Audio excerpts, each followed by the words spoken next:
ask, how did you get started and how have you stayed in this area of endeavor?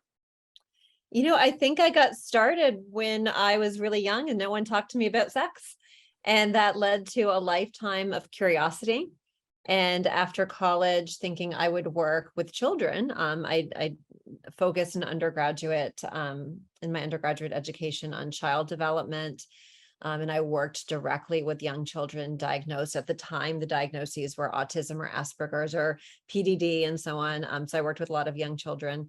And when I graduated, I came out here to Indiana University to work as a research assistant on some sex research projects and realized that I was surrounded by people who knew the answers to a lifetime of questions that my friends and I all had, and that I had a lot of curiosities for knowledge. And it was a great place to study that. So I ended up sort of switching tracks and deciding to study sexuality for my career. Wow, fantastic.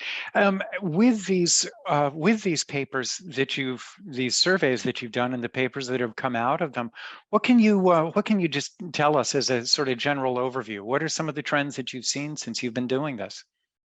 Yeah, we started the National Survey of Sexual Health and Behavior, or NSSHB. I admit it, not the best acronym, but it is what it is.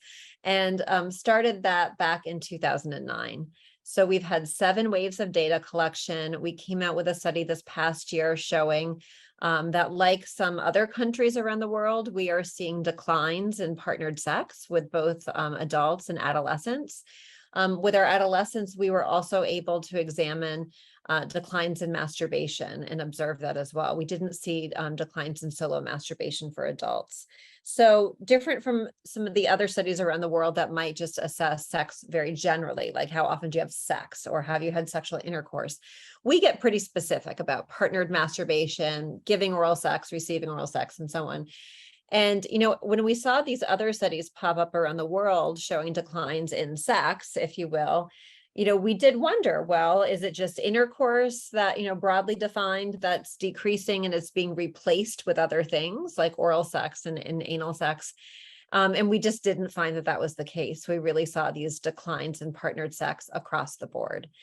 So I think that's one trend that interests many folks, especially with that pattern being really consistent across countries like the United Kingdom and Sweden and Japan and so on. And the other trend that we think is really important over the past 5 or 6 years is we've seen an increase in what I call the mainstreaming of rough sex. So many more adolescents and young adults in their 20s and 30s reporting engaging in a variety of rough sex behaviors.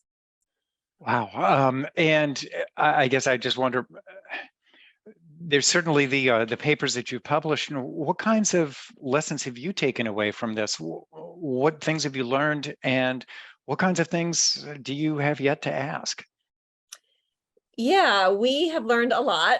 We have taken a deep dive into some of the behaviors, especially choking, which is, in the forensic psych literature, in the legal literature, described as strangulation, right? Technically, it's strangulation. It's external pressure to the neck, so blocking the airway from the outside rather than the inside. But pretty much everybody who engages in it calls it choking. And we do work directly with people, surveying them and interviewing them. So we do tend to use the word choking in our research, because if we ask them how they got into strangulation, they would say, I don't do that. There's just not a connection with that term. So I do meet people with where they are at, and we use that term. When we publish it, we use both terms. But we've learned that it's incredibly common. It's probably the most common rough sex behavior that we're seeing. I'm a college professor at Indiana University. My students talk about it really commonly, just like they talk now about slapping and punching and hitting and consensual non-consent, or sort of role-playing rape scenarios. So there's this whole group of behaviors that, as somebody who's taught human sexuality classes at colleges for nearly 20 years, we just didn't used to see college students talking about these kinds of sexual behaviors openly.